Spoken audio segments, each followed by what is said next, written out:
Good morning, everyone. Oh, a little bit of a kick there. Okay, cool. Let's go. Um, Today we're going to be doing more trance. And I'm going to continue off from where I was yesterday. Um, and I've cut out quite a lot of what I did yesterday. Not a lot, not all of it by any stretch, but I've kept the percussion. I've kept quite a few of the effects. I've kept one of the leads, and I haven't lost what I did. I just sort of applied the quality filter, shall we say. That's what I do. I tend to do. So I've gone away from the composition, worked on other stuff during the day, um, come back to it with fresh ears this morning, had a listen and thought, you know what, I'm not sure about that, and muted it out. And I've left what I'm happy with, or I felt could be easily, very quickly salvaged. Left myself with fresh ears. Um, Come back to the composition with a perspective which you lose after you've been working on it for a few hours. That's just natural. So what I'm going to do is come back into this section and I keep on just adding stuff in and taking stuff out, and we keep on going until I no longer feel it fails as a composition. Um, I guess you want to think, but you'd be thinking, sort of. So this is like I have this process where it's uh, one step backwards and two steps forwards, or two steps forwards and one step back, however you want to put it. And you're probably wondering how long it actually takes me to finish writing a track. And the answer to that is probably somewhere in the region of 100 hours, I'd say. So if I was to work a 10-hour day, it would be probably about a week and a half to write a tune. I don't work 10-hour days on one tune. That's not a great way to write music. You'll burn out. But I might work a 10-hour day on 5 different tunes, put it like that. But generally, I don't work 10-hour days with sounds.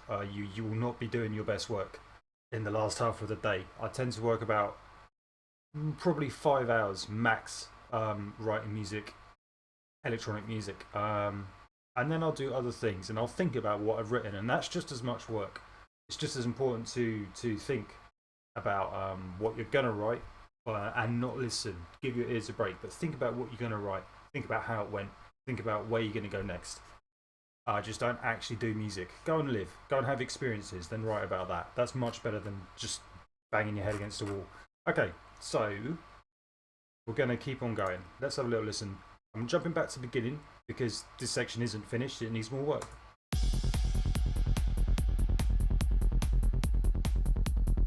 And that's pretty much our start, I think. I know we actually have this open section here. That's going to need something.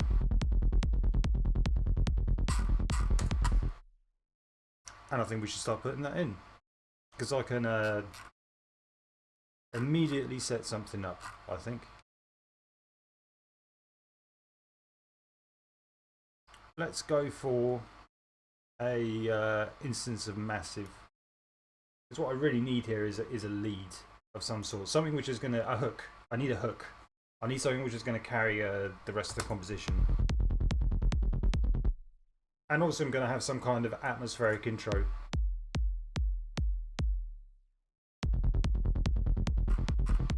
Which will carry on a little bit. And I think by there I want to be in. So I'm going to have four beats, 4 bars. That's the idea. So at least to start with, I'm going to have 4 bars of just kick and bass. And then I'm going to start bringing stuff in, I think. Well, very nearly 4 bars. Let's go with that.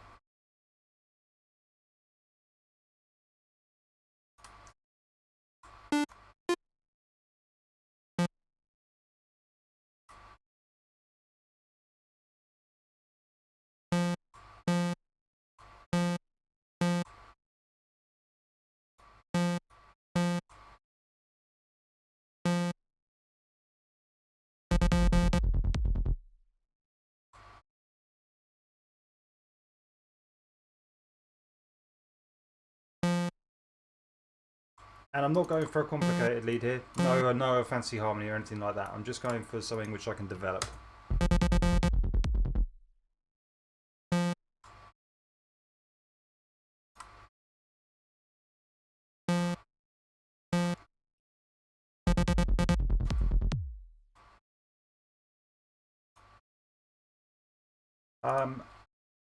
And what I decided was that what would be useful is if I started fiddling around with velocity and model wheels and things like that and trying to get a bit more movement and expression into what I was doing. It's kind of all very static. I'd program in sequence and move away, maybe open up a cutoff. Nothing wrong with that at all, but it's kind of all just a bit flat.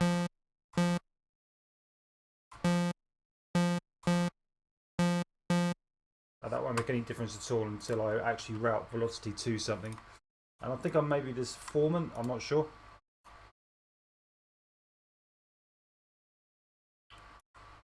That will definitely do something interesting.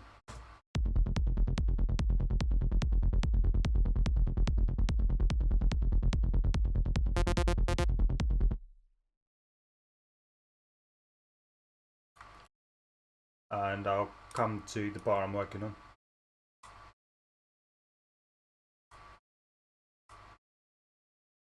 Cool.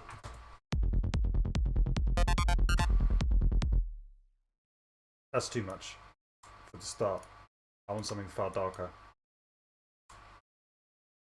Let's change the oscillator I'm using. Something more like that, but I want it to be nastier. So a bit of phase modulation maybe.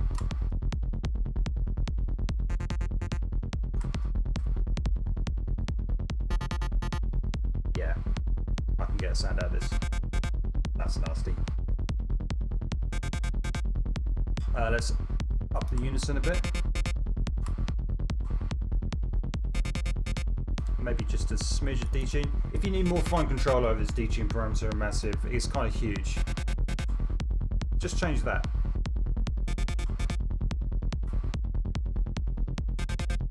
And now you've got something which has got a lot more control to it. Obviously I'm going to want a filter. So I need to set up my filters correctly. As always, I'm going for my standard routing it through serial filters. Just straight serial filters. That's my sort of default in the synth.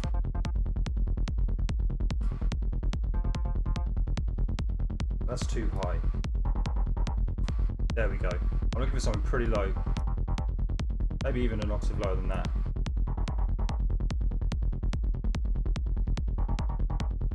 Yeah, I can go with that. Less resonance. I'll open up the release on my filter envelope, and now it doesn't sort of choke. That's much better. Maybe that's just too resi. Go with the daft. It's got heavy building. Yeah, I like that more.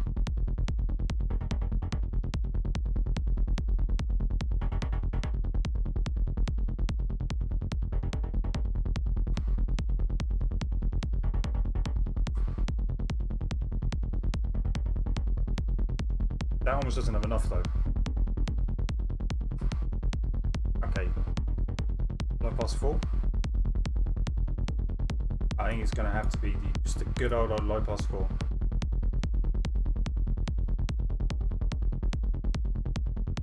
Okay, that's cool. That's quite fast.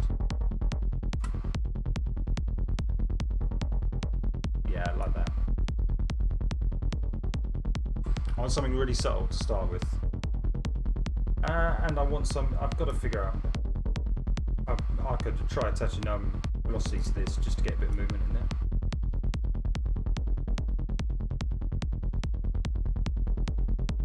Let's open up the filter to see how that sounds.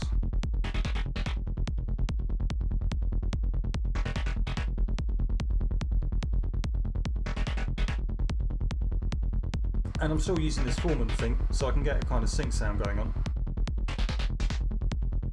But it doesn't sound that great. Kind of breaks up a bit.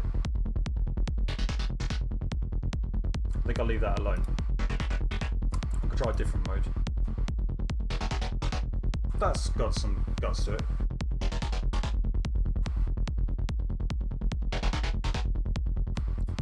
As I set that onto random, trigger random.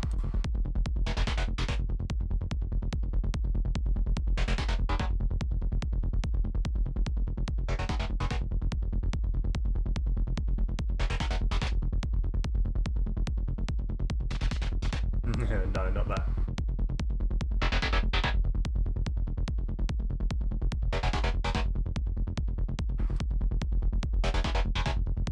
I think maybe that's got more of what I'm after. And we could try a little bit of filter feedback. If I turn up the resonance, we might get it somewhere.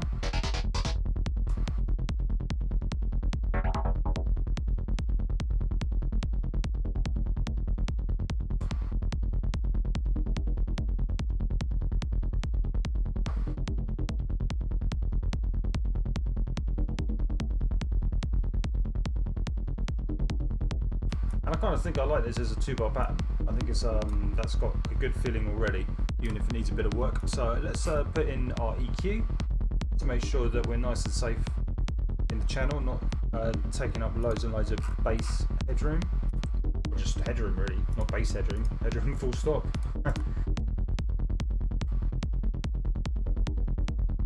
What I hear a lot of is a tendency to high pass too high. You want to be around 100 absolute max.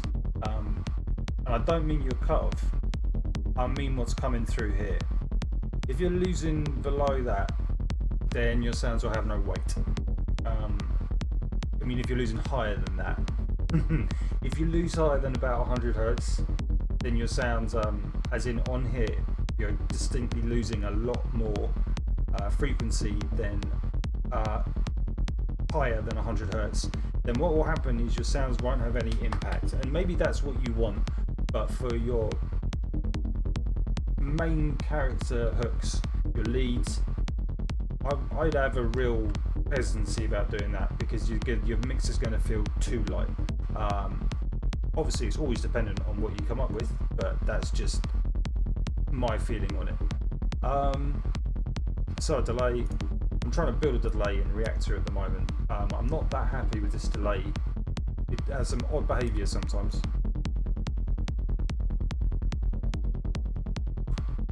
I don't want it to be very stereo. A little bit's nice.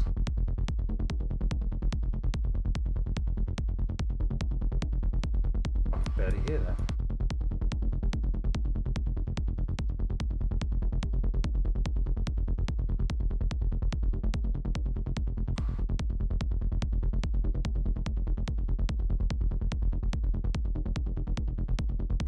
Let's try upping the cut-off, see if it's just a temporary thing.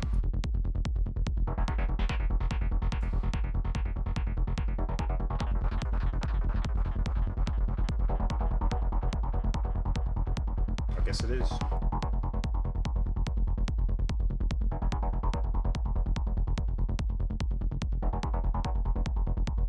Surprised how much of the signal that knocked out. I'll think about that.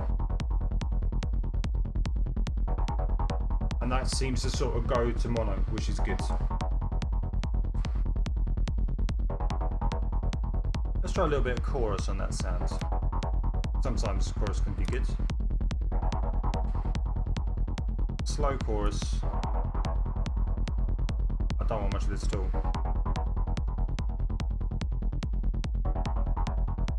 A bit more depth. That's too much, but not way too much. Still a little too much. No, actually, I think it's more of a dry wet thing. That's probably quite good. Now, when you put on a chorus, my strong advice would be that you always check how your signal sounds in mono. Because the more chorus you put in, and I'll show you, the more phased out the sound becomes. You have to be really careful with chorus. And it's because it's basically a very short delay, and it causes a lot of phasing at very audible frequencies. A lot of phase cancellation, that is. Okay, I think we're okay with that.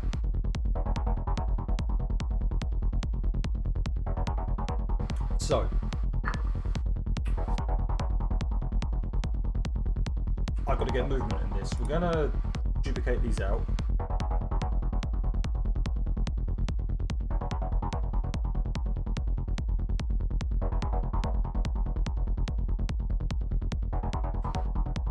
And let's see what happens with the tune.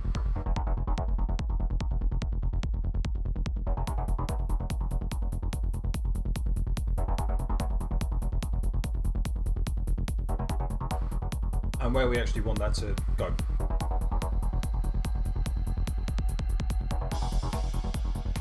It's too loud.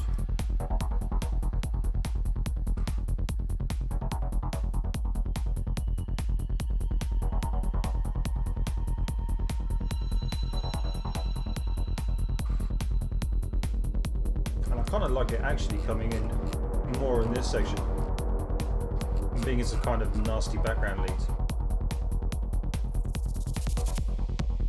So rather than have it coming in there, I think I'm going to push that off.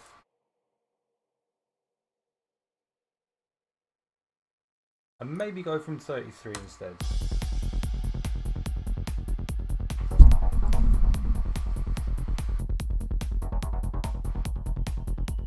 And I'm going to... That seems very sudden. So we're going to cut out every other one.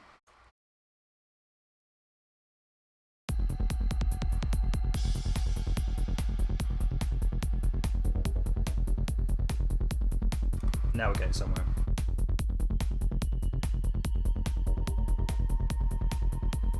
I'm not convinced by that delay.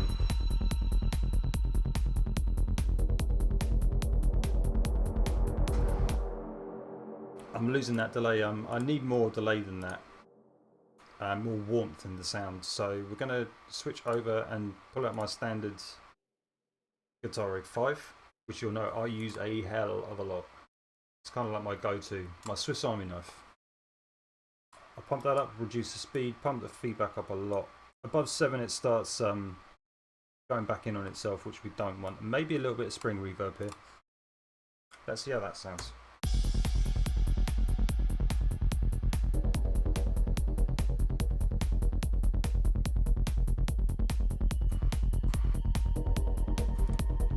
I don't want the spring reverb, but I do want that delay.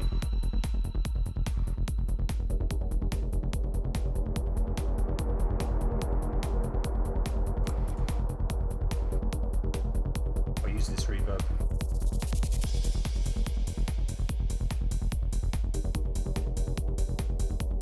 That's too much. Okay, but I'm much happier with this sound.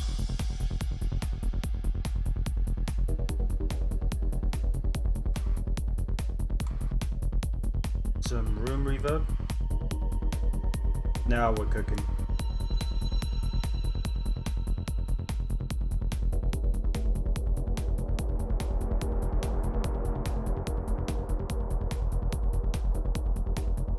That seems to have a lot longer. Yeah, that's huge. A little bit less.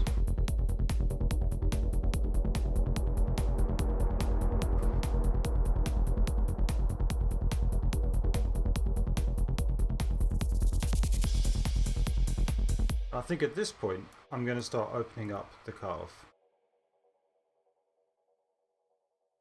And probably will have finished with this by 65, which is where we change into our new percussive pattern with the shaker, which I really like. So I need to set up cutoff modulation, and I'm not going to open this masses. Oh, already done. Let's go like that, and maybe I'll just take down the cutoff to start with.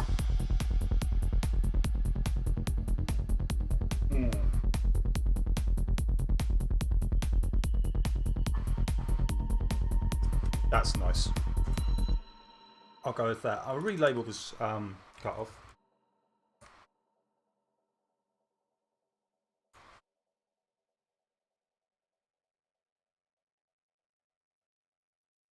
Show hide automation. So this is, I think, more what I was after. It was all a bit bold and brash yesterday. There's nothing wrong with that, but it wasn't where the tune wanted to go in my head. So let's see how that is.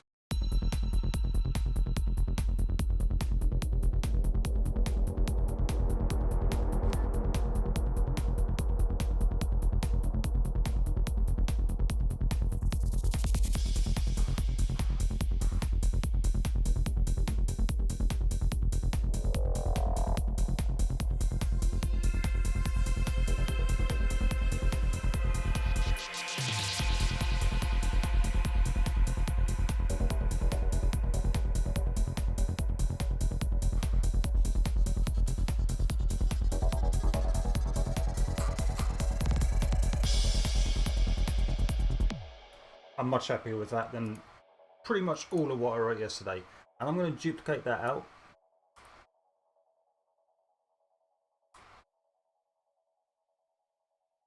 To there. I'm going to set my automation to shut back down again. Yeah, that's not super helpful, although quite interesting. I wonder what that sounds like.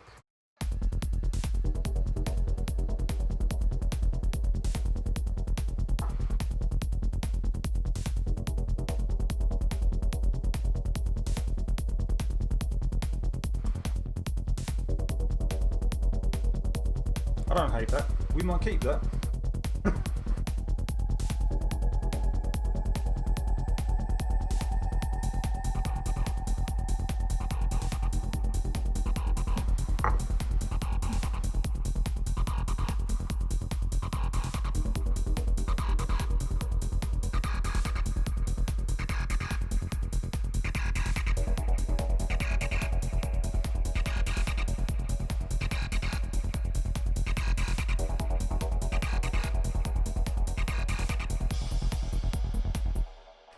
I'm pretty happy with that.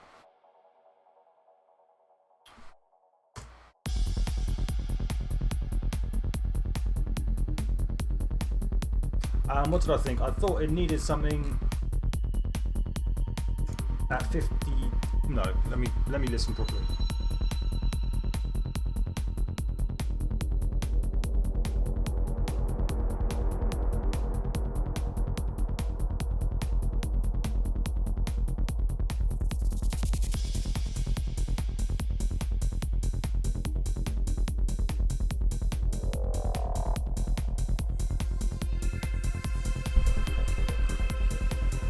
I think it needs something there.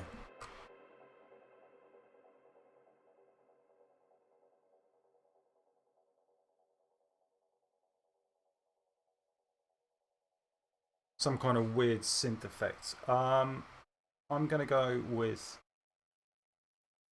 a diva. I just want a really quick kind of blip noise. Something unexpected. At 53.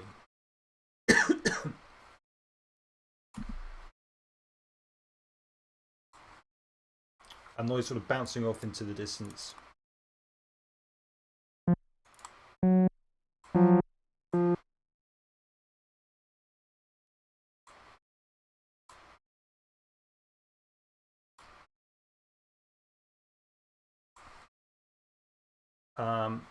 So probably going to be looking for a pitch modulated noise. Let's go for the digital oscillator. I'll jump down to that. Why not? And I want to be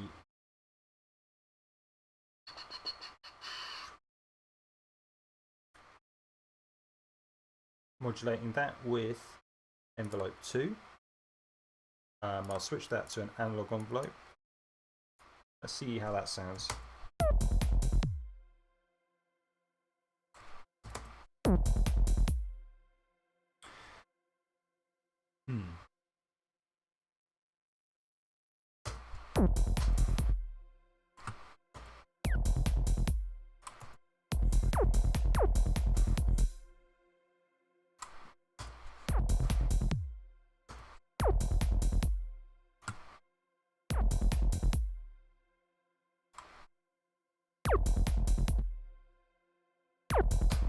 I'm just going to keep on playing around till I get a interesting sound, essentially.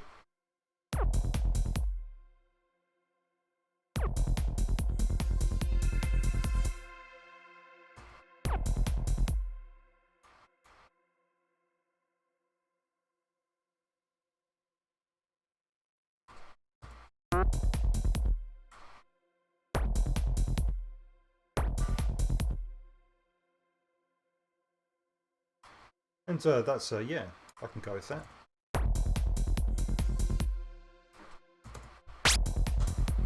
That would explain why I was not getting the sound I thought I was going to get.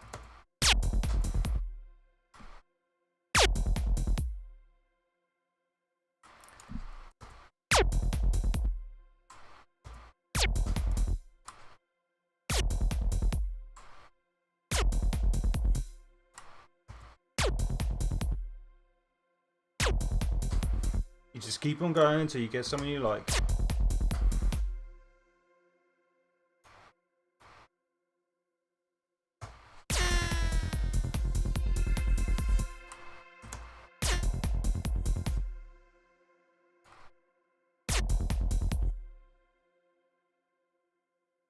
That's quite dirty. Let's try something else.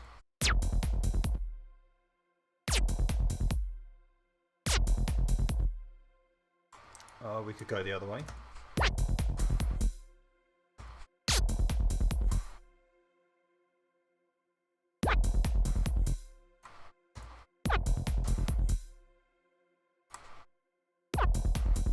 Just keep on going.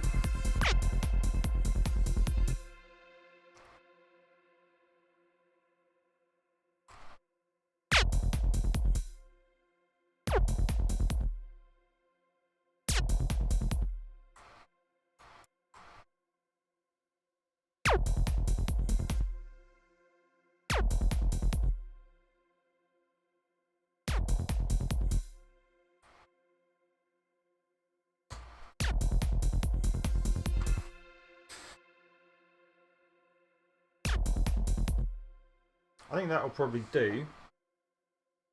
And I'm going to jump into delay because I want this to sort of off into the distance. That's going to be an 8th delay, I think I was doing there. And I want this to be pretty stereo.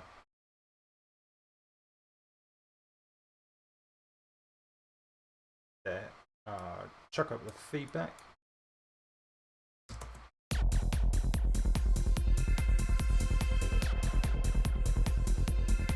Let's see how that sounds in context.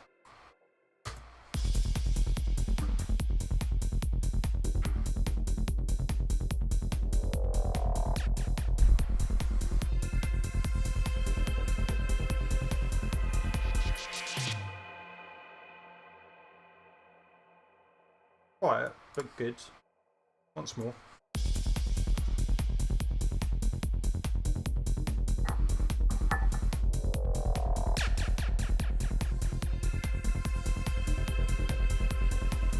Probably around there.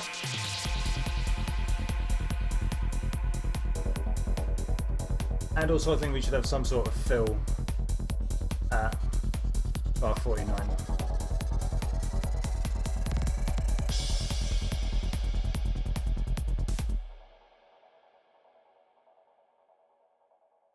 Oh no, we have.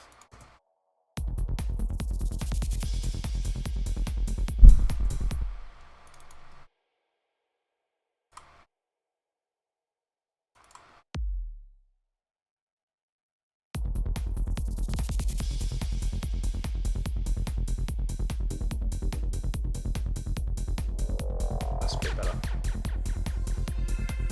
Volume's wrong with that, but I'll sort that out.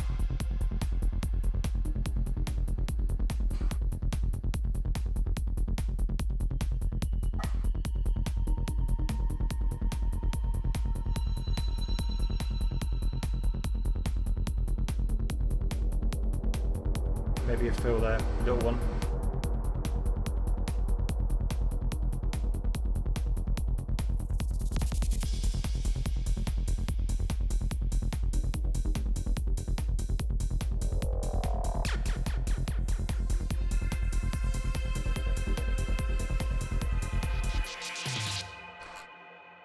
And I lose energy at 41. I've got this fill.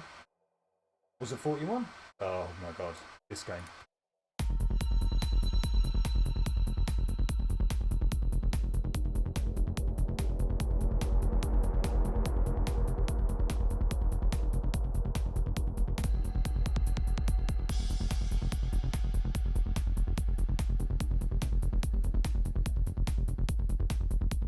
Is that 41? I lose energy.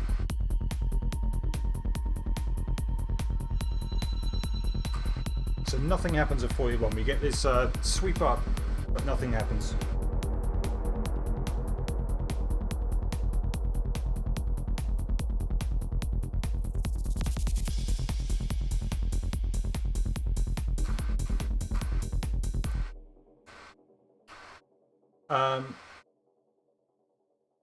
And that's kind of an opportunity for something to develop.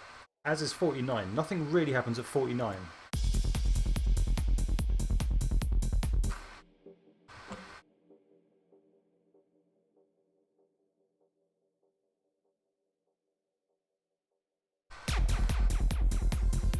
But at 53, we get this pad noise in. It's pretty loud too.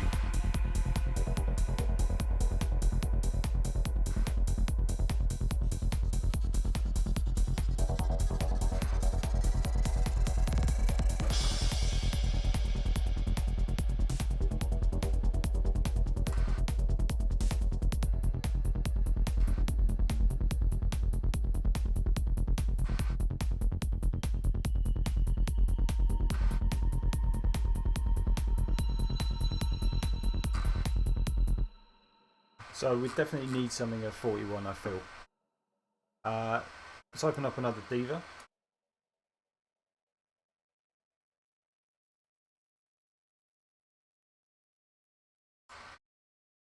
Maybe something with some LFO movement would be good here. I think we'll go for a 1-bar sound. Probably around there.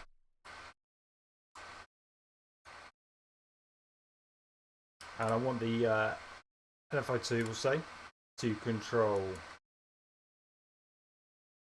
the sound I'm just about to make. I'm going to go for a sort of thick detuned sound. Nothing too fancy. Just a nice sound.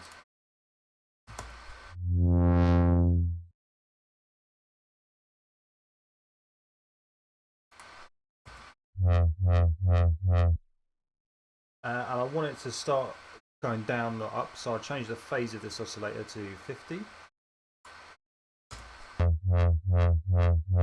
That's it. And also I like it an octave lower than that, I think. Yeah, that's the kind of thing. And I will go for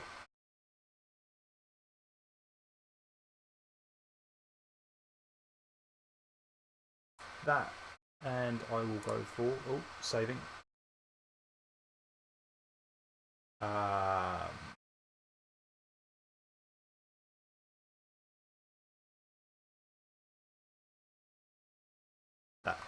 That should be okay.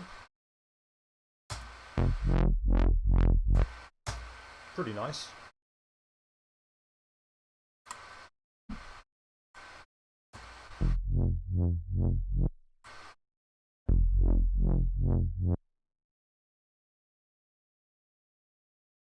And if possible, I like it to be the same each time so I get a reliable sound. So I'm going to set Os reset on, but I'm also going to move the oscillator phase around so I don't get a very heavily detuned sound.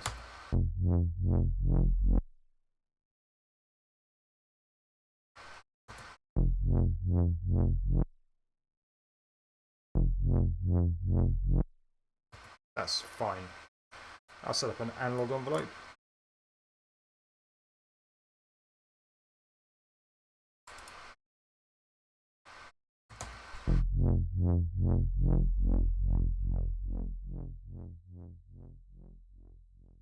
And maybe I could get away with having some envelope to this sound.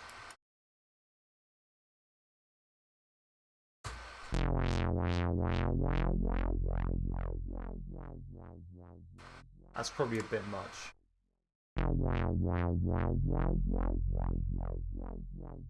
Little bit of attack.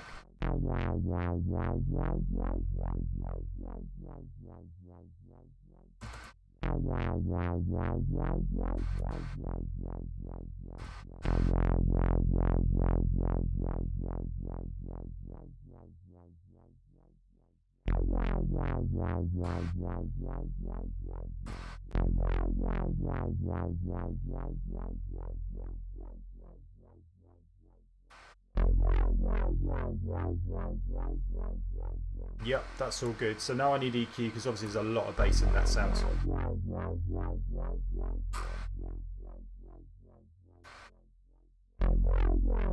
Huge!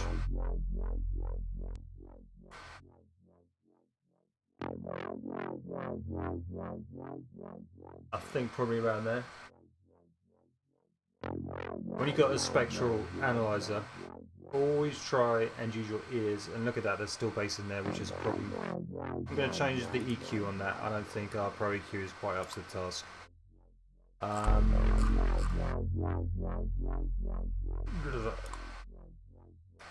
Try not to use the spectral analyzer to determine where your frequency cutoff should be. By all means, use it to determine where the problem is, but try and use your ears to determine where the cutoff of your filter should be.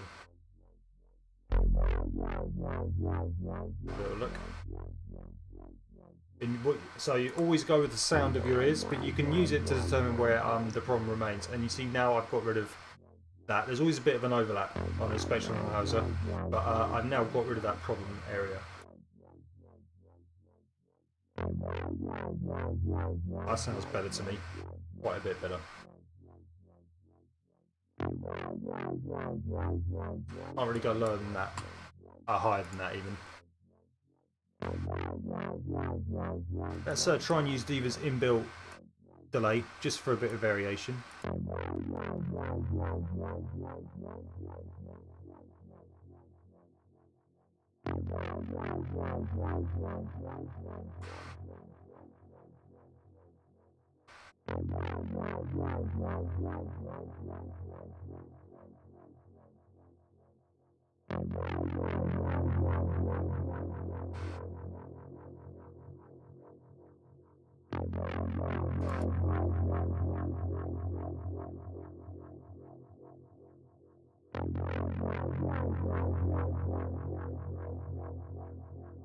That could work. Let's see how that's getting on. Okay, so it's going to be too loud straight away, and we're just looking for something to happen at 41.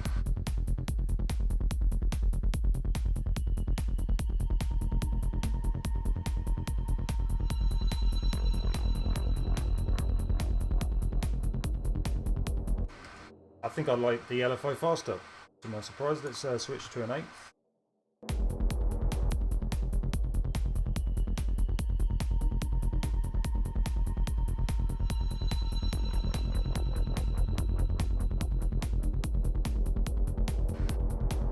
Let's envelope 2.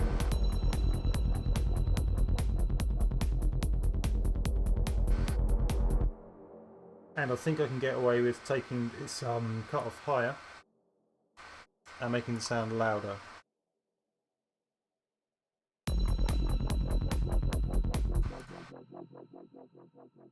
Sounds unnatural, so I'm going to reduce the slope and push it higher still, and try and make the sound sort of scrubby and faded out.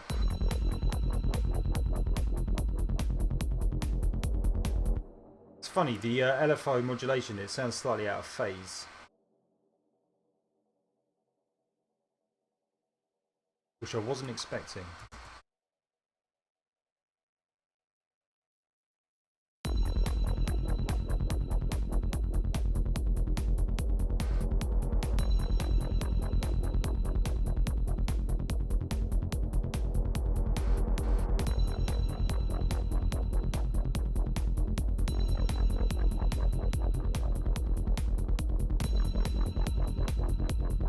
I think probably around there.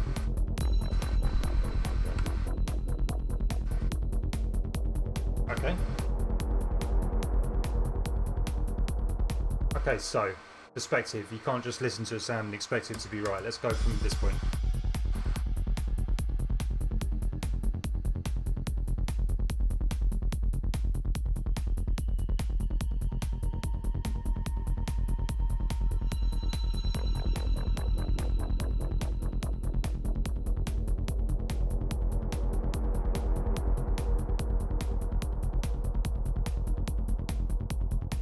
Yeah, I think that's doing its job. I bounced that out. Diva's always heavy.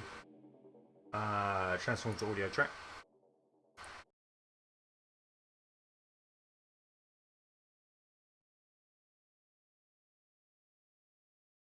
Bounce that Diva sound out as well.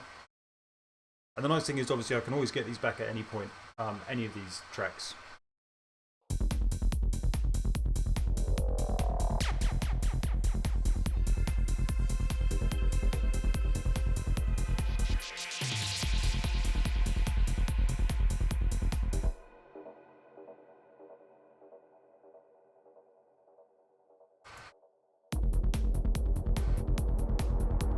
That's nice. We're kind of getting like an 8th thing going on.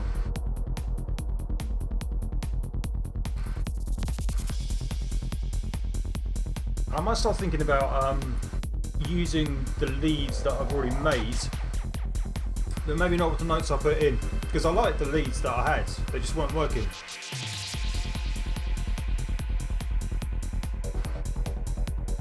Let's try this Diva patch, for example.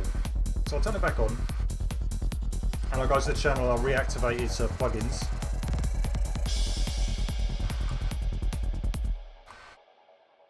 I'm going to take off the automation channel, show hide automation. I'm going to remove that, and I'm going to move all of this out of the way. I don't even want to hear what I did before. That's gone. It's dead to me. And oh, I moved that to the wrong damn channel. Wow, that could have been bad. Let's have a look and make sure I've got rid of the right automation. No, I didn't. I'll turn that back on, whatever that was, and I'm going to turn off that automation. So let's try and build something interesting.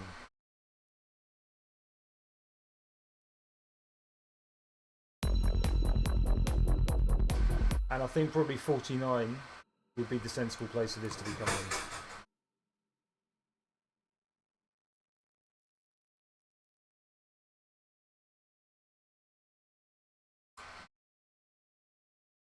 There.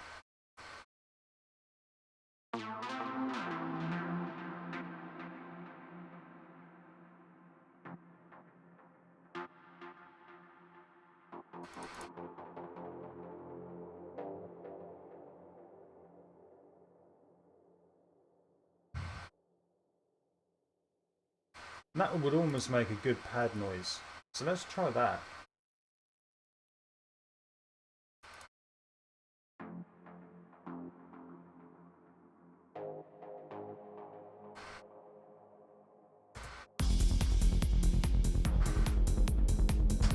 No, it is a lead.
Well, I like the lead. That's pretty, that is pretty big room trance.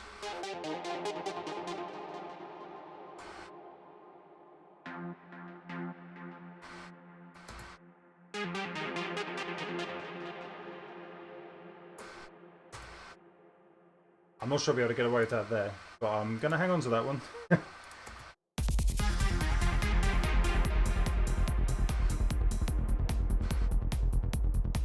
Ooh.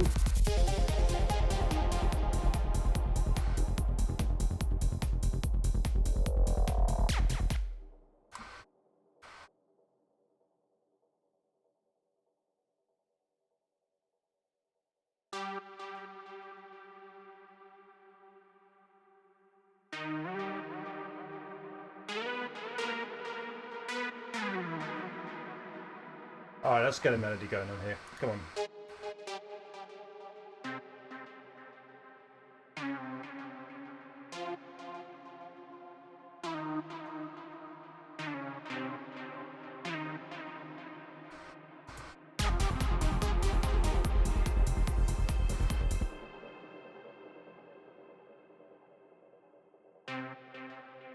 So F minor we're in.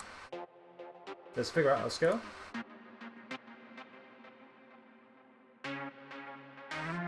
That might work. Doesn't though. So I'm not going to change the MIDI. I'm just going to keep that the same. I don't want to change it too much. Don't give your hand away yet.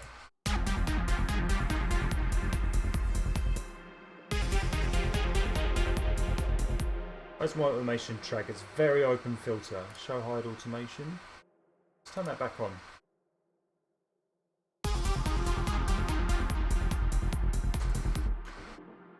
I'll delete that point. I don't need it. Let's close that filter down quite a bit. Get rid of some of this automation points. They're confusing the issue.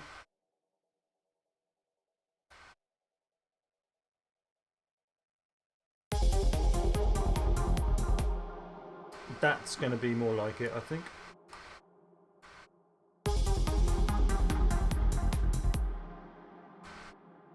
Just a hint of it.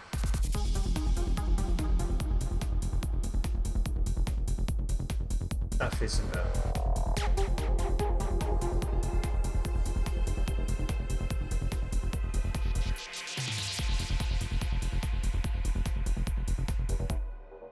And now that is causing me an issue. It doesn't fit, and I do like what I've done. So let's see how that flows. One step forward, 2 steps back, every time. Which means we're getting worse.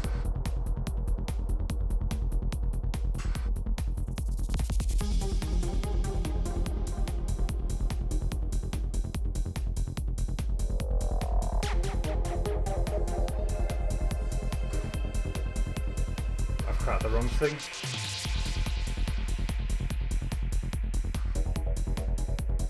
Is that the right thing? I don't want that, I think.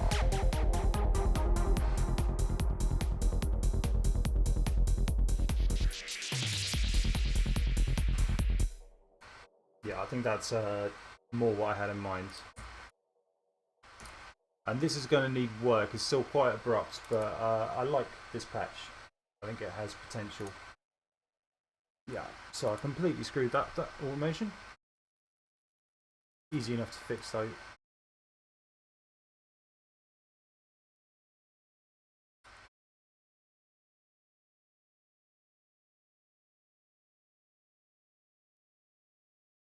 I think we want to be doing something like that.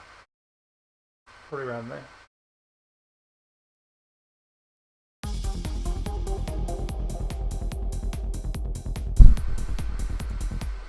Sorry, hit the mic.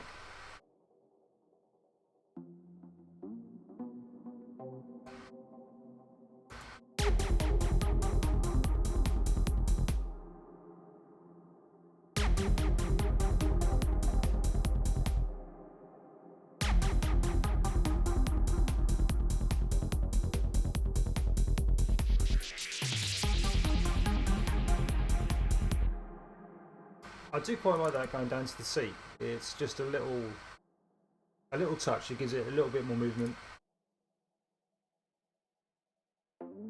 Unexpected touches like that do help your tune. But I don't think that's the final touch that's going to need. Somehow this doesn't quite fit. So this is going to be one which I think about overnight, if you know what I mean.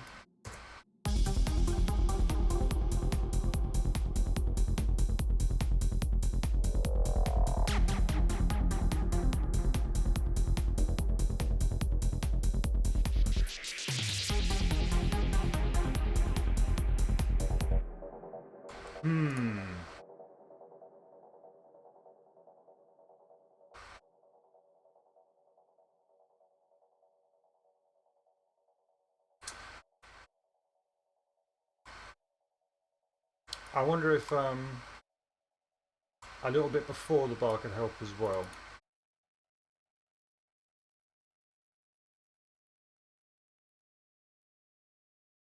I'm counting in my head if you're wondering what I'm doing.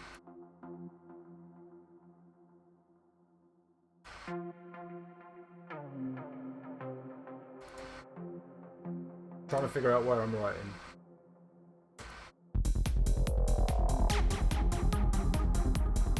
Yeah, I think that helps.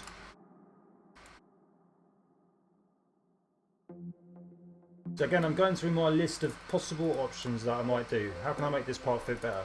And you either have to change the frequency of what you're doing, or you have to change the time of what you're doing. And in this case, I'm extending it to provide more time for the melody and try and sort of, using lower notes with lower volume, try and sort of fade the part in a way which isn't so ridiculously obvious. The ending is what feels very abrupt to me though, so I'm not putting it there because 49 is a fill and I want to concentrate on the fill, not muddy up the mix with sort of implying that I'm coming in with something. Perfect timing on the save.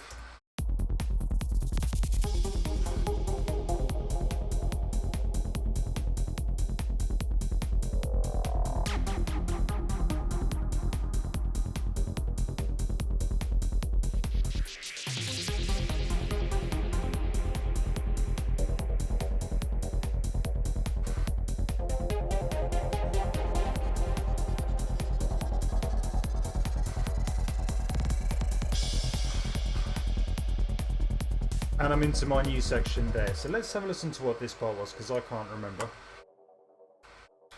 So I'm recycling old synths that I turned off because I didn't, for some reason, like them. But let's have a listen to what I had on this line, because I can't remember.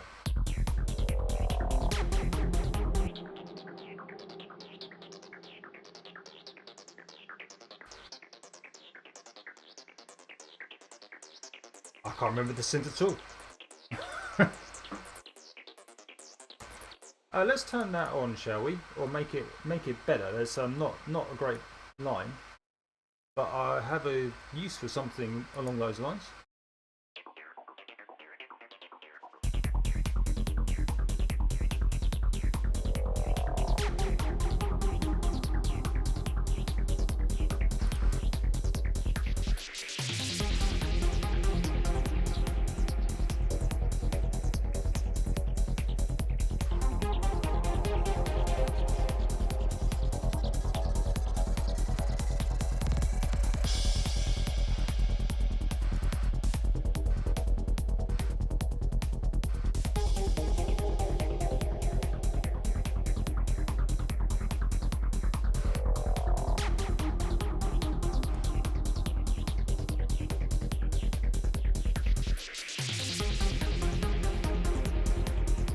No, I don't think I'm going to use that either, so I'm getting rid of that.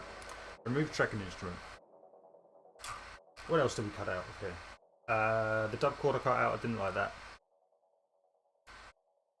The acid line from that section.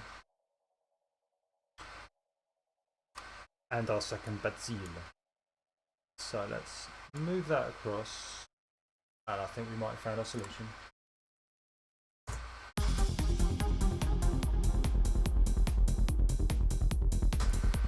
I'll turn it on.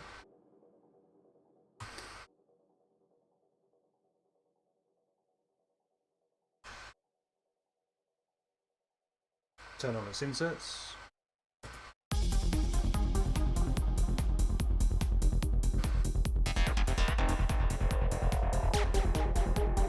Yeah.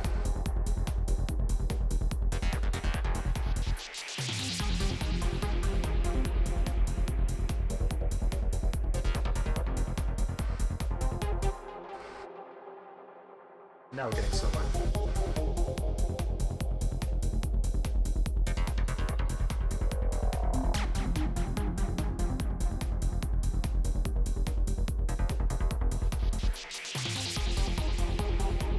Very fine adjustments.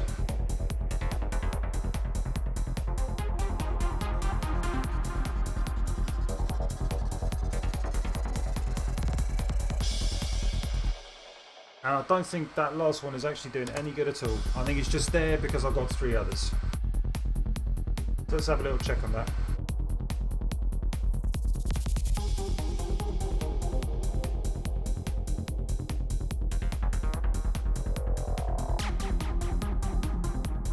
Feels trancey.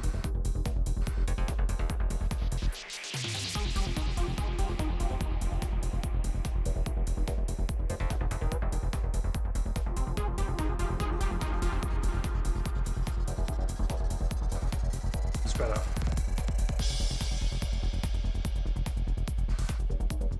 So that means that I'm now into my next section.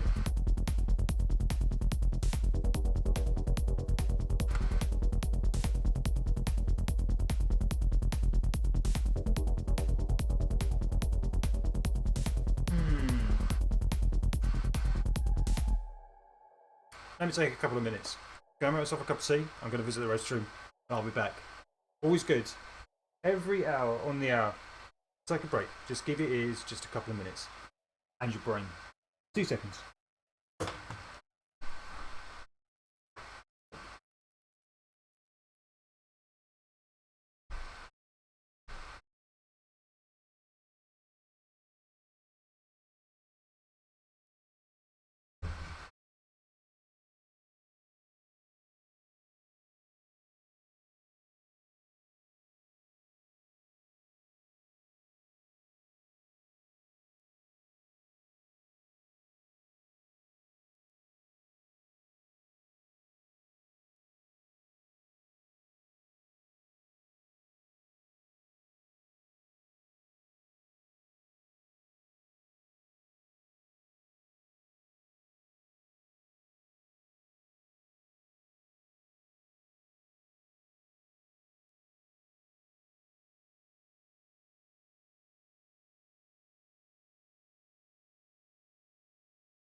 Tea. Oh.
Okay. Thanks for bearing with me. So, I think where this is headed is that this is probably going to be our major tune. And I'm kind of teasing the listener with this melody.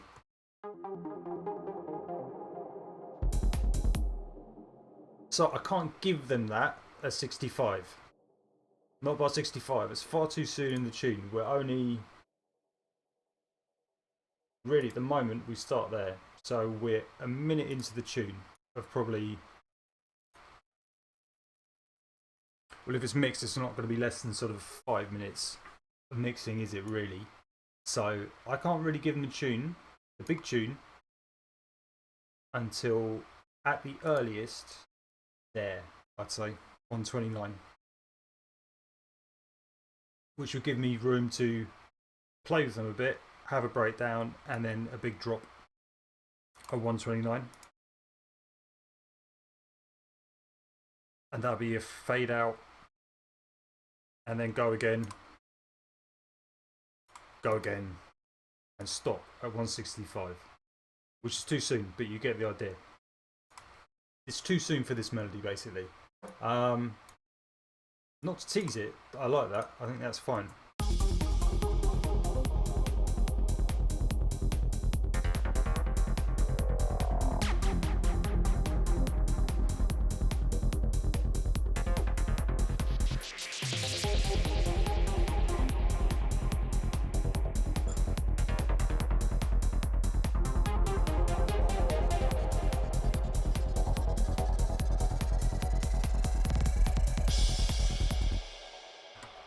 So I need to come up with another idea for this section here, and what I started with was this, but I don't necessarily think that this works so well at all, this Mojito line. I'll turn on its inserts and I'll turn on the synth. This is what I wrote yesterday.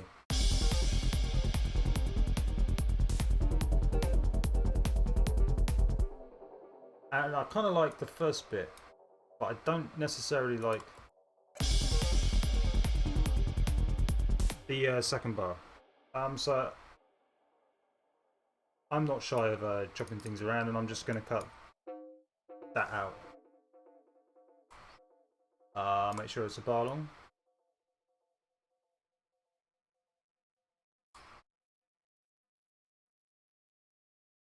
I'll make sure it's 2 bars long, and now I'm going to duplicate that out. But I'll use shared copies because it's that little bit easier to work with.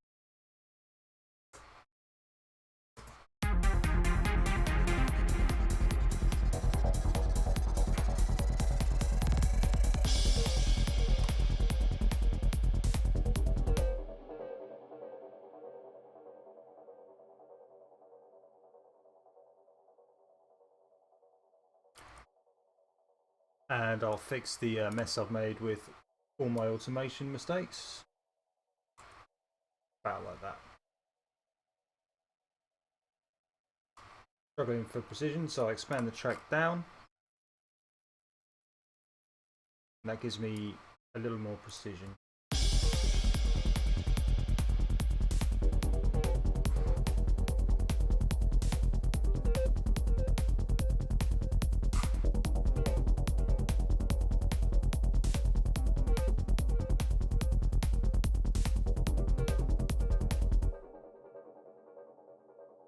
And what's happening here is that I'm getting an overlapping part between this Mojito line I put in and this massive line down here. You can see they're clashing.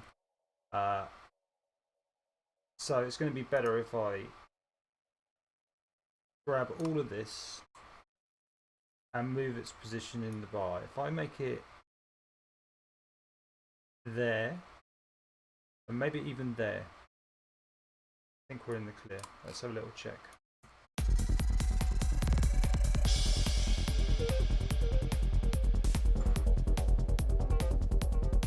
That works better.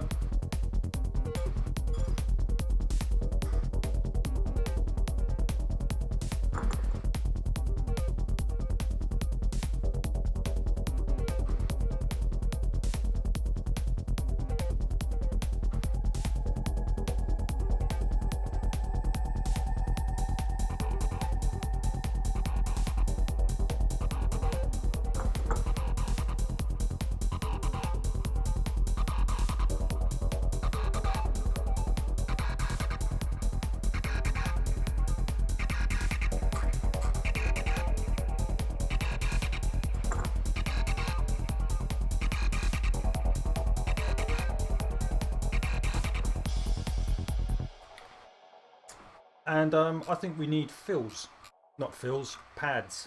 So we got the shaker rhythm is a bit more. We're losing energy deliberately.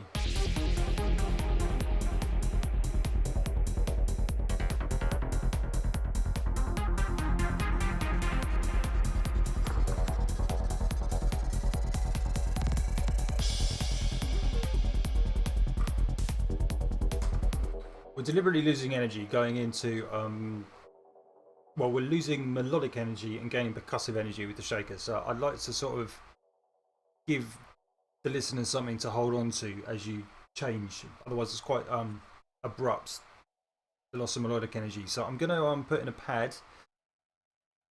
I'm going to try and use a Largo for this.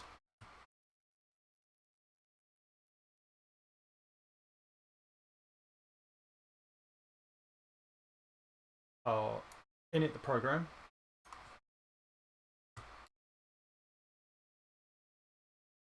That down a bit.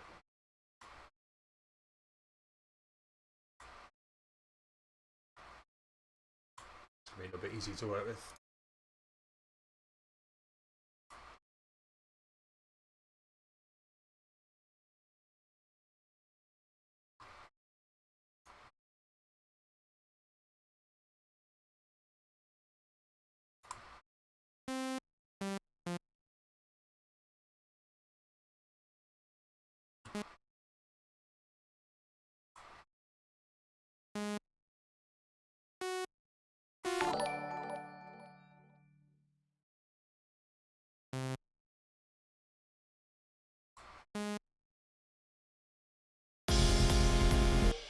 That obviously needs a lot of work.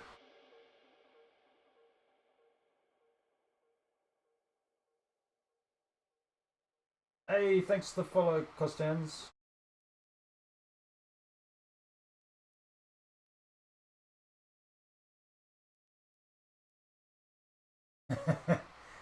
Snell Cannon, thank you.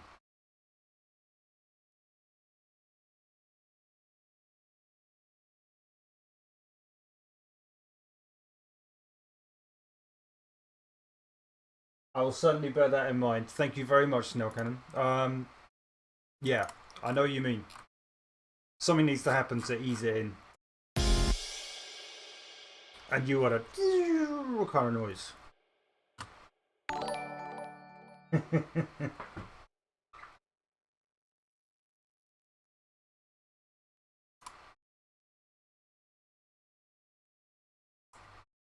I just got a follow sound, but it's so slow.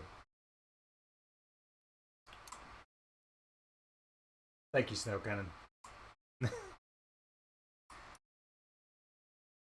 Okay, so I'm going to get a pad sound going first. And we could get a sound that went up and then spiraled sort of down. In fact, why don't we do that? Okay, we'll do that. So I'm going to expand this back 2 bars, and I'm going to change the instrument I'm doing it with too.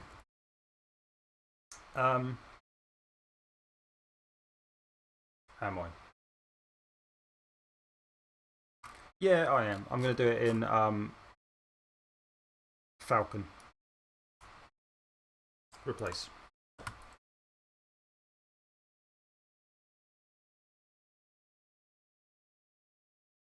Falcon, the slowest synth in the world to load, thanks to iLook.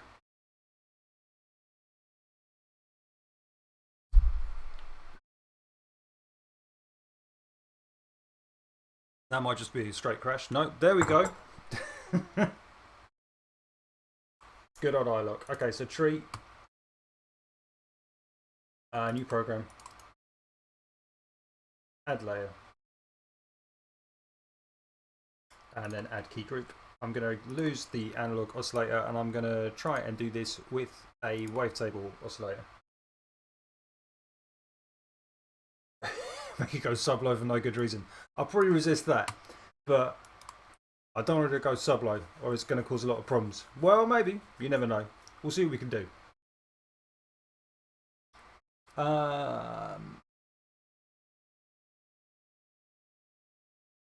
WaveX sounds useful. So we're going to go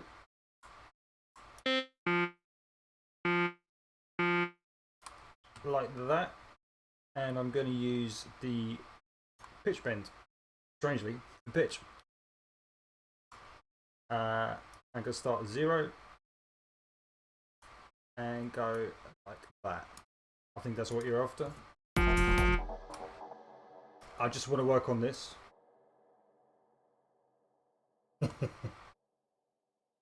I'm excited to see it take shape too. It could be anything. It could be carnage. Right.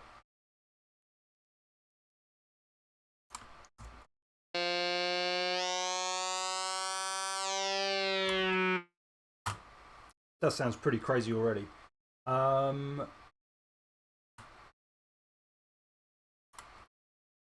Cool. And I'm going to assign the modulation to this as well.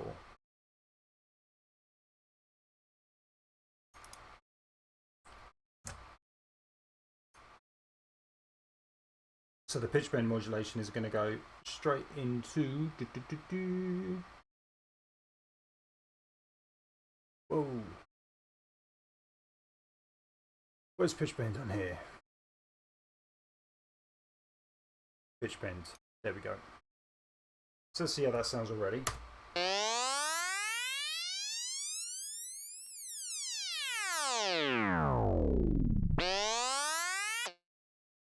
No egos. I use a piece of software called Virtual Audio Cable, which is a pig to set up. But it is possible. And then I use a little thing called Audio Repeater, which takes line 1 out of Virtual Audio Cable and puts it out of the speakers of my software. And then I can record that software in another piece of software called OBS. So it's a bit of a process, shall we say, but I get there. You're not sure you like the waveform? Let's try something else. Vita Dolce. Maybe something harder.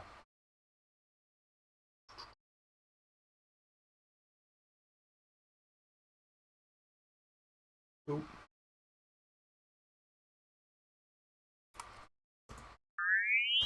Ah, my ears.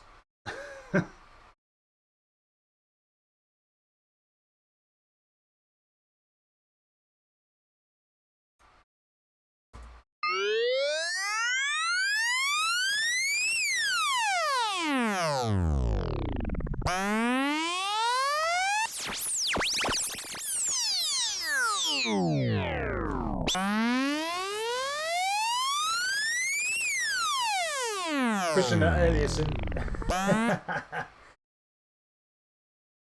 Oh, the streaming chat seems to have gone stuck. Thank you.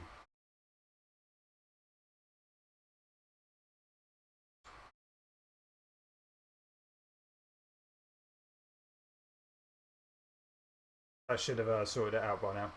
Hoping. There we go. Cool.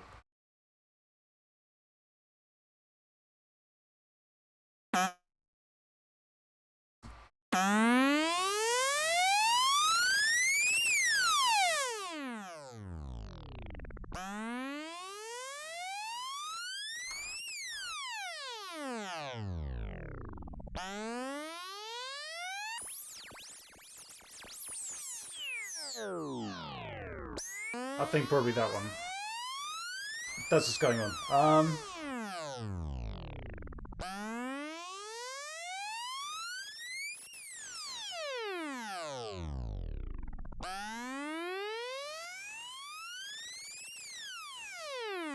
Pitch modulation is quite extreme.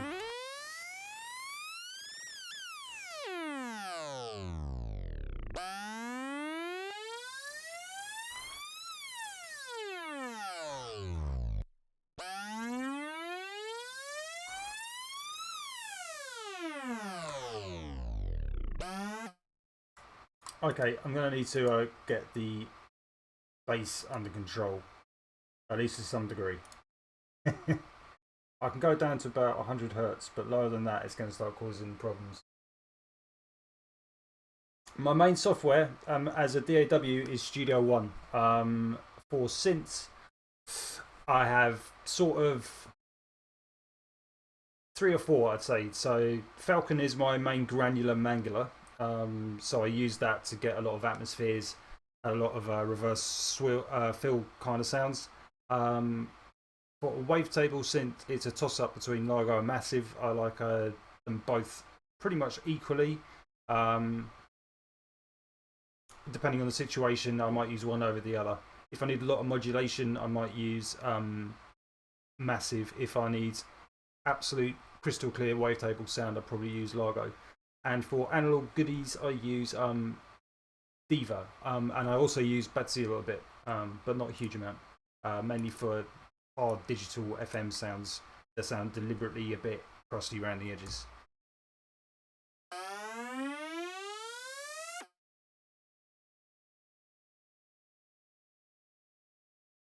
Yeah, since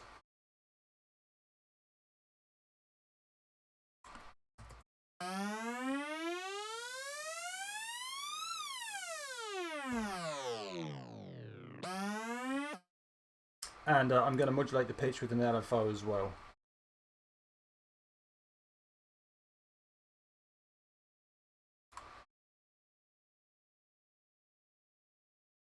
These LFOs don't go super fast.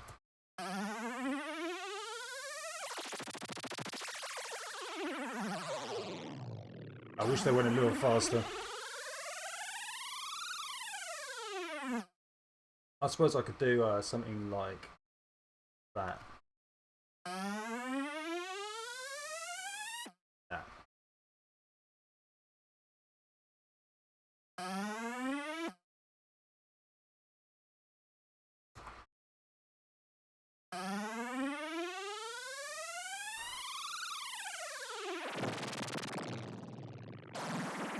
Nah, not working. No, none of it's open source. It's all payware. It's some of it's reasonable. Some of it's expensive. And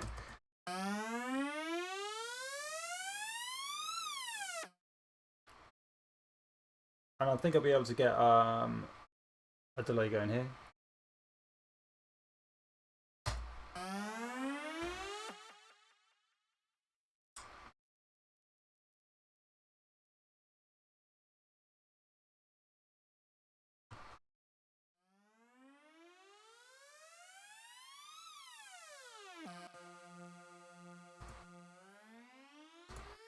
I'm still not convinced by the waveform I've got here.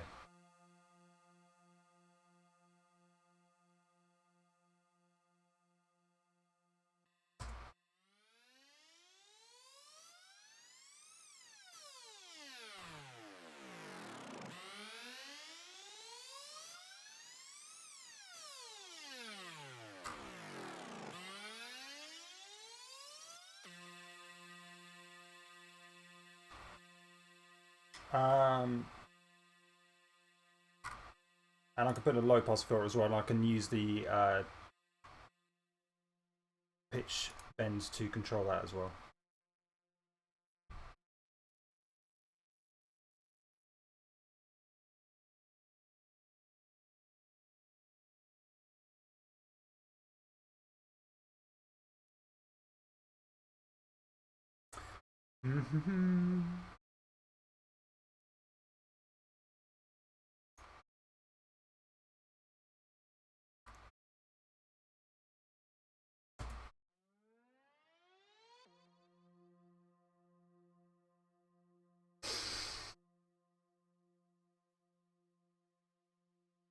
What if I did it slightly differently and went for somewhere in here? There's going to be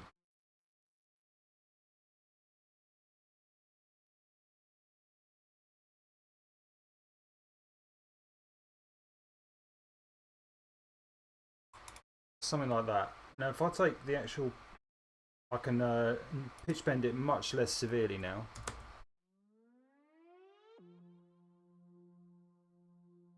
Click on that.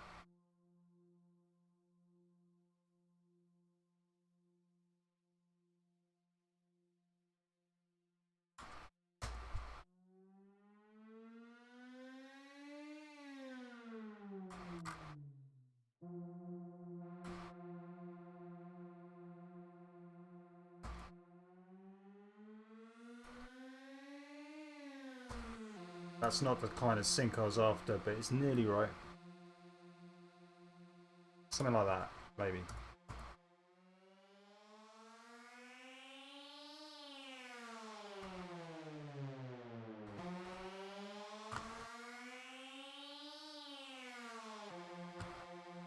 I think that's a bit better.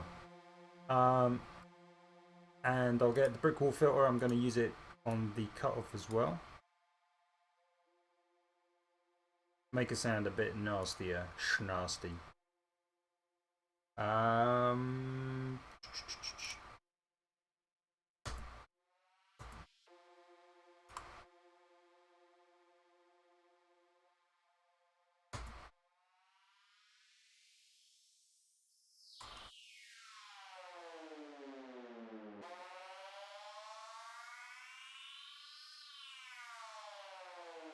I think it sounds a bit better.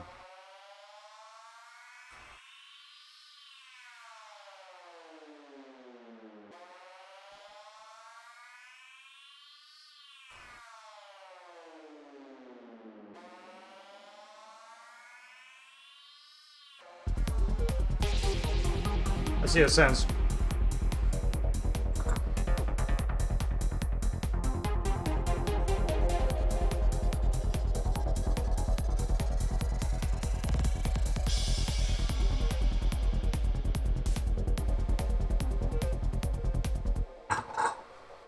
That's annoying.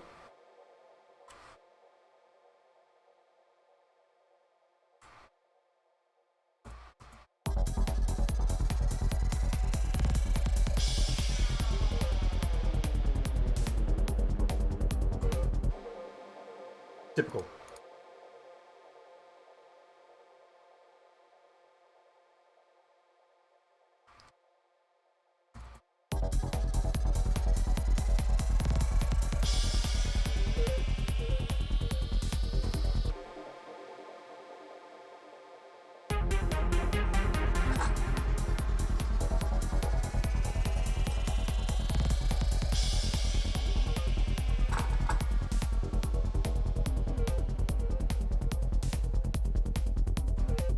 I'm not convinced by it.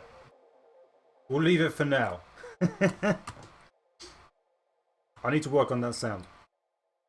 So, a pad. Back to what I thought. In Largo.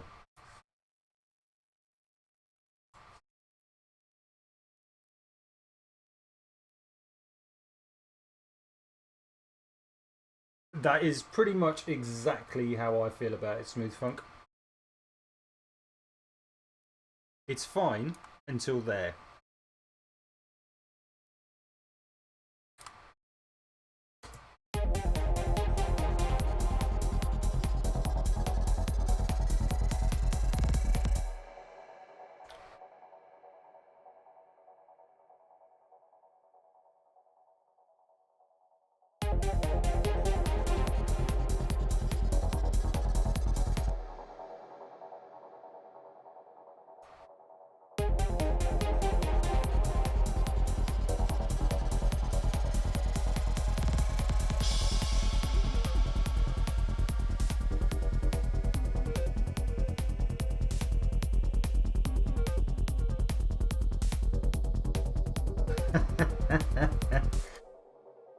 um,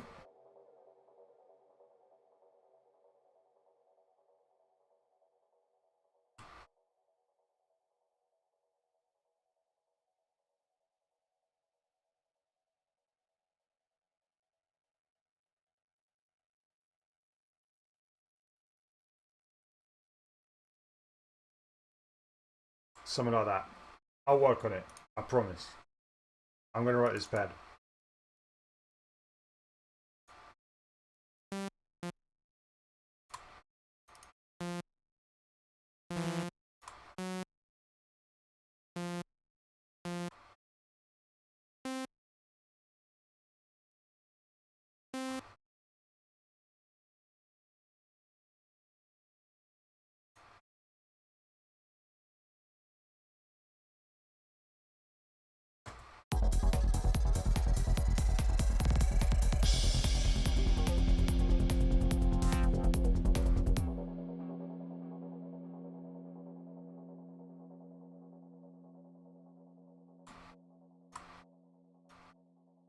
A bit of detune on there, some spreads.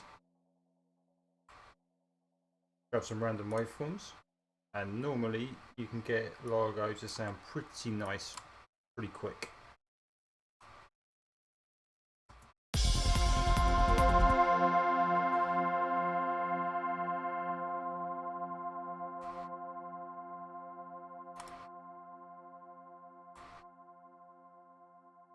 Set up the key tracking on these.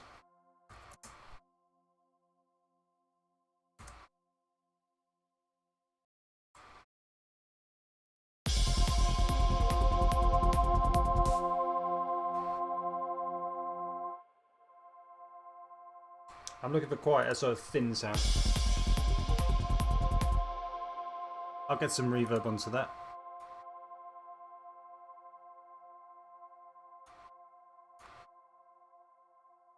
Some delay as well.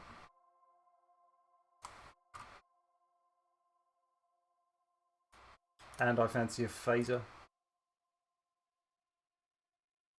This is all just for movement, really. We'll stick on a flanger.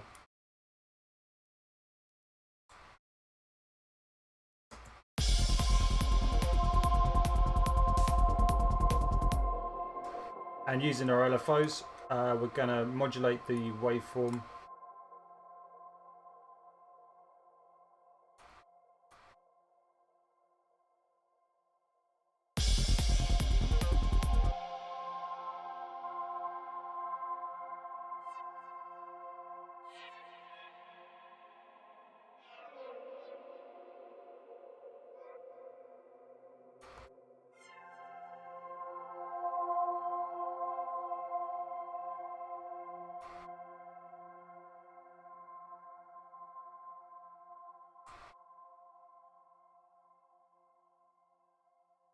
Nearly there.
I need more modulation.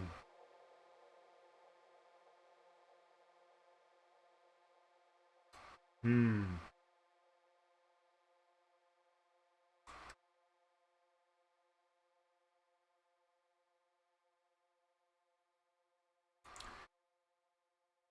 quite happy with it kind of just fading out. That's okay. I can live with that.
That kind of works. Now it's so long it's actually fading into this part here. So I can live with that.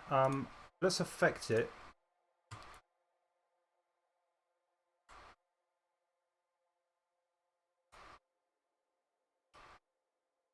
And I think we may be able to get something going on with it.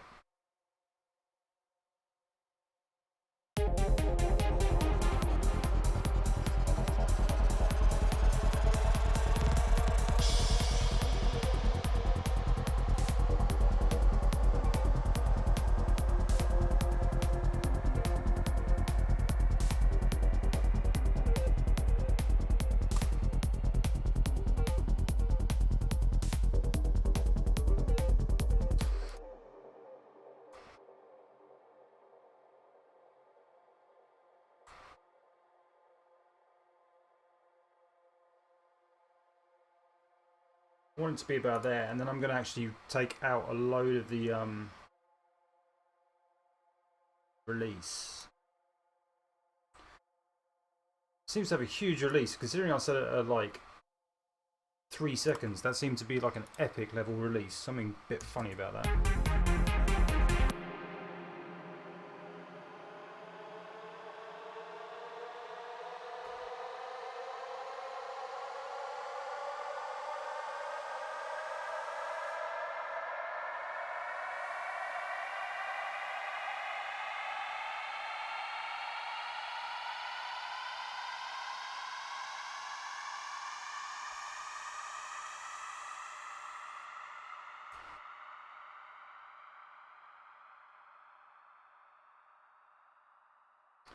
I think that's going to be good.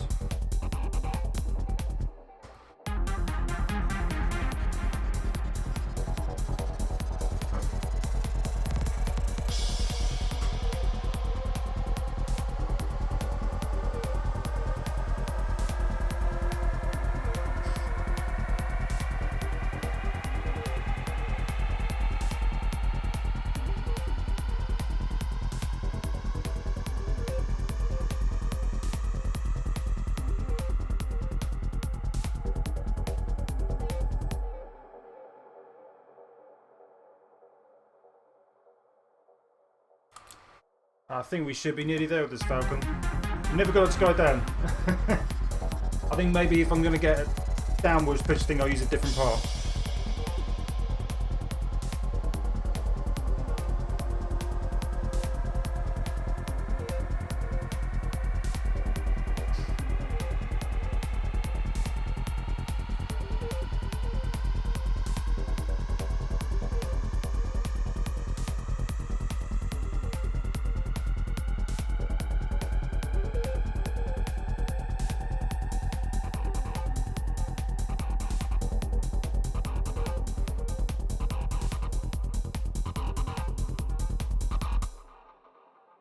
Still not perfect, but I definitely think that's starting to get there. Brickwall filter, I think maybe I want the cutoff to open up slightly more with the pitch bend.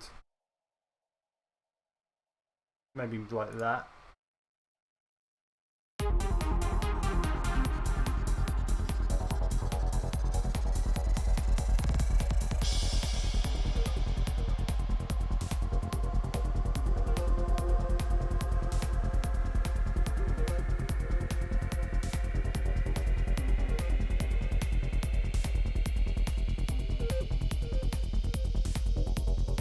Obviously I need a lot more in this section. I'm just starting this section really. Funny, the sound kind of just drops right off at pretty much exactly that point, which makes me think that I've reached a point where the pitch bend can't work.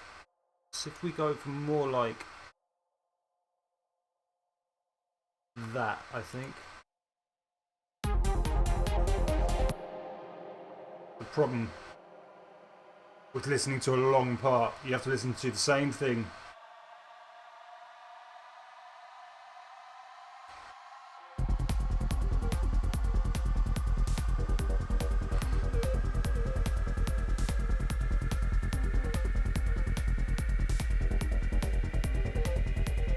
It's better.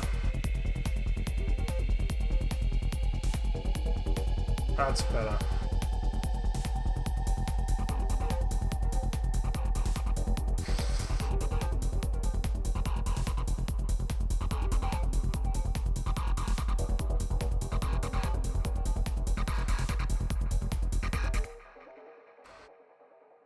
Okay, so from bar 33, I like this. We've now got like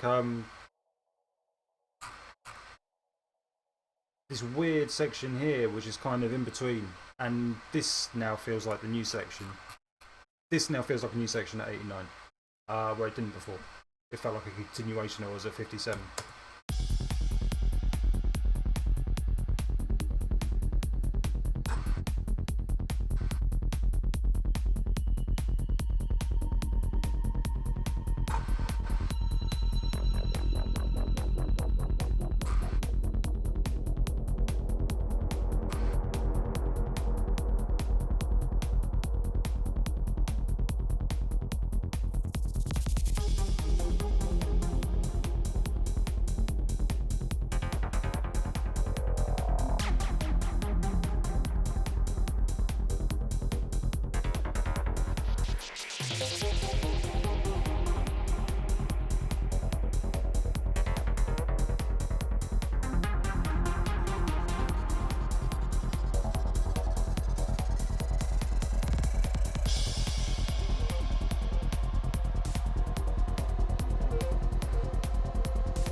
Not convinced by the Mojito line.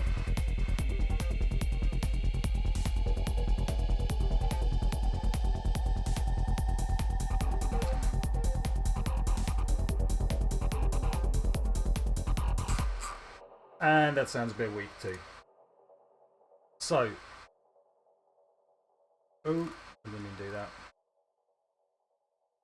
I need a fill at, I think it's 80? Yeah, it's 80.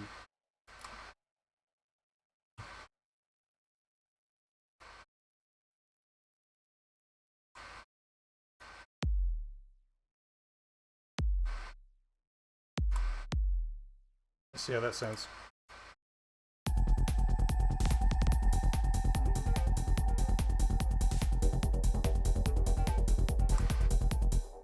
I can go with that.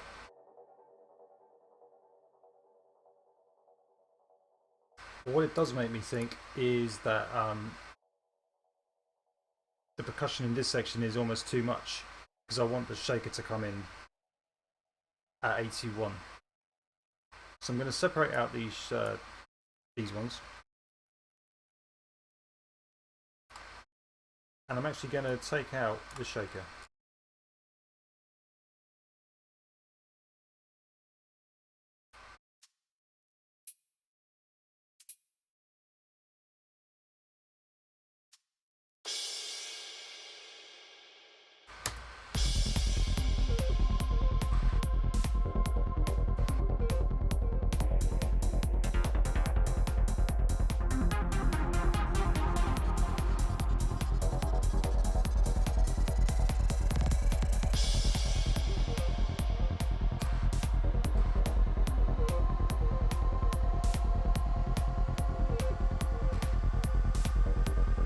I need to work on how to get into this section, but I do like it.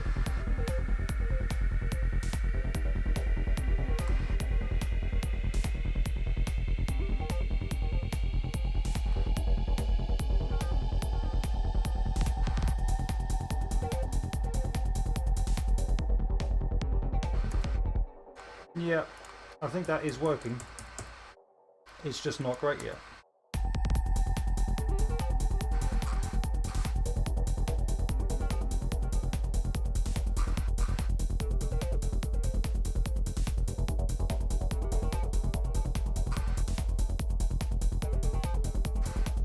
And maybe I don't want the Mojito line there. Maybe it can come in at 81. Oh, I didn't mean to do that.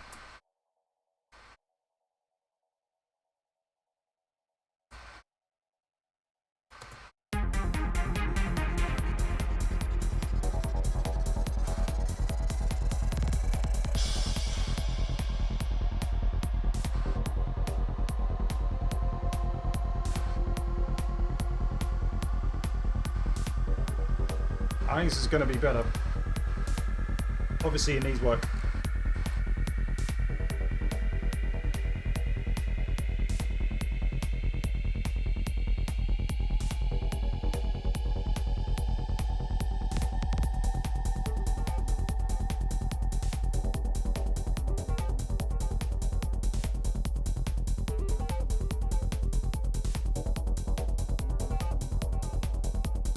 Thanks, Smooth Funk.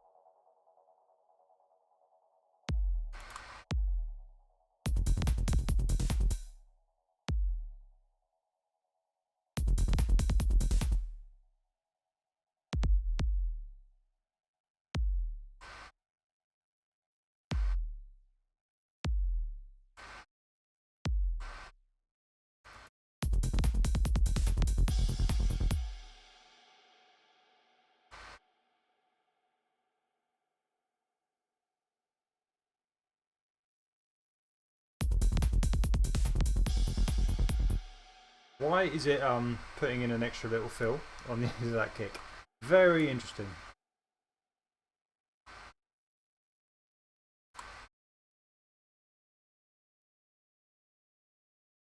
Is there anything there?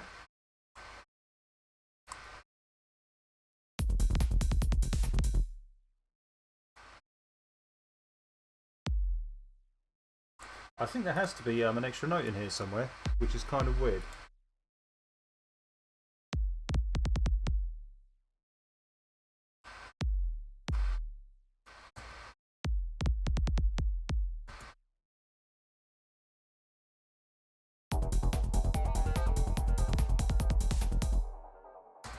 Okay, cool.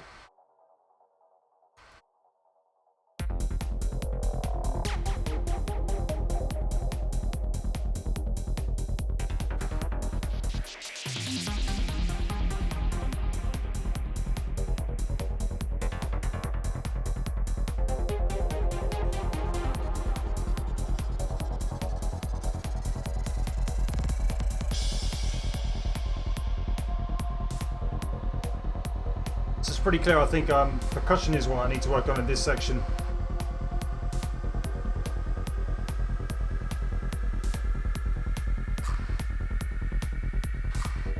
That's a useful noise now.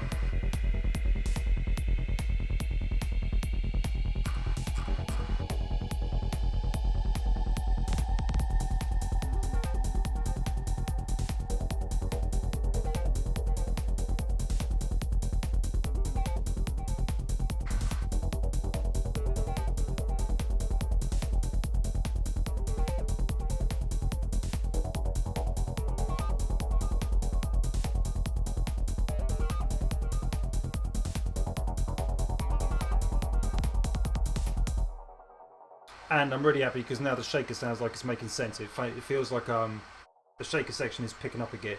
So that's fantastic. I'm going to call it a day. I've got loads and loads and loads and loads to do today.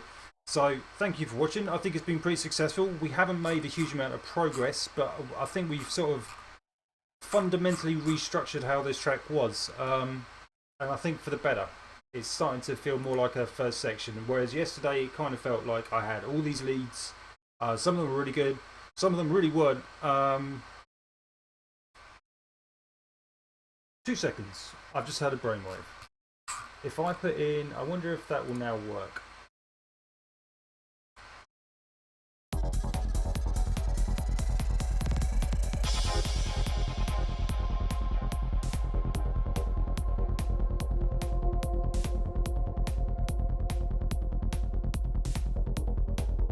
I think we can go with that.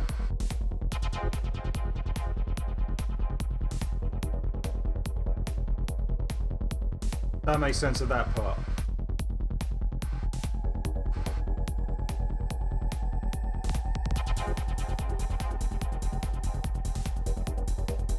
Maybe not exactly that, but I still have the instrument behind it here. That's much better.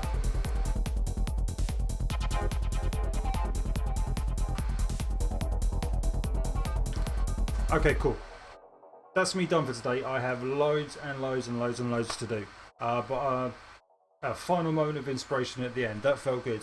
I hope you enjoyed the stream. Thanks for watching. If you've got any specific questions, I'll be streaming tomorrow and Friday from 9 till 11 at a minimum. I answer questions if you've got them, if there's anything technical you want to know, if there's anything abstract you want to know. I even do little features if it's an interesting enough to me question or a commonly enough asked question. I'll try and help everyone I can. Or if you spot something which I'm doing which is clearly wrong, please do feel free to. Thanks for the follow, whoever that was. I'll tell you in a second. If you've got any questions, which if you've got any advice you could offer me on how I could get better, then I'd gladly receive that as well. Thanks for watching. It's been good. I'm really pleased that we managed to sort out that little chord at the end. It definitely feels like it's going somewhere now.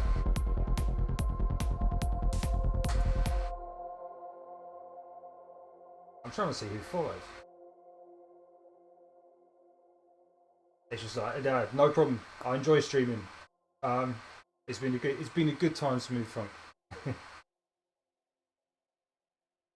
I think that window's died. If you followed just a minute ago, I'm not sure who you were, but thank you very much for following. I'll see you all next time.